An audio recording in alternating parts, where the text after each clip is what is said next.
শ্রেষ্ঠত্ব দান করেছেন।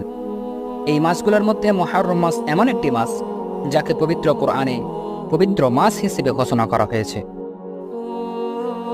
এটি আরবি মাসের সম্মানিত 4টি হারাম মাসের মধ্যে একটি হারাম মাস। তাছাড়া এটি আরবি বছরের প্রথম মাস। মুহররম মাসে সিয়াম রাখার ব্যাপারে রাসূল সাল্লাল্লাহু আলাইহি ওয়াসাল্লাম বলেছেন, রমজানের পর সর্বোত্তম সিয়াম হলো আল্লাহর মাস মুহররমের মাস। রাসূল সাল্লাল্লাহু আলাইহি ওয়াসাল্লাম তার হাদিসে বলেছেন, আফজালুস সিয়ামি বা'দা রমাদানা শাহরুল্লাহিল মুহররম। রমাদানের পর সর্বোত্তম সিয়াম হলো, সর্বোত্তম রোজা হলো আল্লাহর মাস মুহররমের মাস। এই মাসে রোজা রাখলে কি ফজিলত রয়েছে এ সম্পর্কে রাসূল সাল্লাল্লাহু আলাইহি ওয়াসাল্লাম বলেছেন, আশুরার সিয়ামের ফজিলত সম্পর্কে রাসূল সাল্লাল্লাহু আলাইহি ওয়াসাল্লাম বলেন, আল্লাহর কাছে আশা করি তিনি বিগত 1 বছরের গুনাহ মাফ করে দিবেন ইনশাআল্লাহ।